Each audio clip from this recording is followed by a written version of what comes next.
मारूफ दीनी दरसगाह दारुल उलूम देवबंद का करीबी बस स्टैंड खस्ताहाली का शिकार है।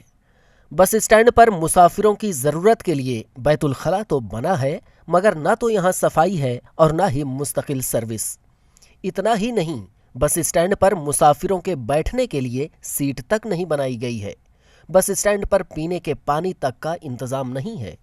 गर्मी हो, सर्दी हो या फिर बारिश का मौसम हो, मुसाफिरों को आसमान के नीचे खड़े होकर बसों का इंतजार करना पड़ता है।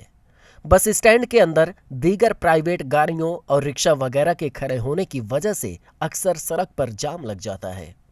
मुजफ्फरनगर सहारनपुर गंगोह से रोजाना हजारों मुसाफिर रोडवेज बस स्टैंड पर आते हैं। ऐसे में इस बस स्टैंड के पास बुनियादी सहूलत का न होना इंतजामिया की लापरवाही का मुंह बोलता सबूत है।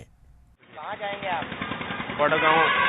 क्या वो बताइए आप। कोई बस नहीं आई, ना यहाँ बैठने की सुविधा, ना नलके की, ना पानी की, कुछ नहीं है यहाँ। कहाँ जा रहे हैं आप? कहाँ बड़गांव जाएंगे जी, सैनपुर से आए। अच्छा, रोडवेज अड्डे पे खड़े हैं आप? हाँ जी, रोडवेज अड्डे पे खड़े जी। क्या कोई सुविधा बस वगैरह की है? अब तक कोई आई? जी ना जी, कुछ नहीं आई।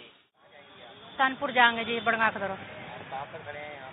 यहाँ उस पर खड़े हैं, बस क्या बस आई है? ना जी, बस नहीं भी। रोडवेज की तरफ से बैठने की, पानी हाँ जी, पानी की बैठने की सुविधा होनी चाहिए। यहाँ यात्रियों के लिए क्या सुविधाएं हैं? तो क्या गाड़ी हो?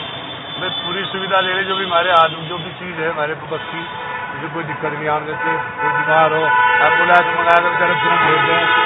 और पुलिस यहाँ यात्री आप देख रहे हैं सड़कों पर खड़े हैं, बैठने की कोई सुविधा नहीं दियो, थोड़ा अड्डा वसा है ना यो, और जब हमारा अड्डा बन जाएगा सारी चीज़ हो जाएगी। अच्छा, तो आपको मिला हुआ है नगर पालिका नहीं। से? किराए पर आप रेंट पे लिए हुए हैं, नहीं। किराया भी दे रहे हैं? सीट तो सारी है ना अंदर है ना, गाड़ी तो बार बार निकल जाना सारी। फिर प्राइवेट गाड़ी कंपटीशन, यहाँ प्राइवेट गाड़ी में आ जाए डब्बा मार जल्दी पहुँच जाते। डब्बा मार पर बहुत हमने कंट्रोल कर लिया, पुलिस को भी कह लिया, पुलिस वालों ने बहुत कर लिया। अभी सारे डब्बो डब्बा मार चल रहे हैं गंगों में। ईटीवी भारत के लिए देवबंद से तस्लीम कुरैशी की रिपोर्ट।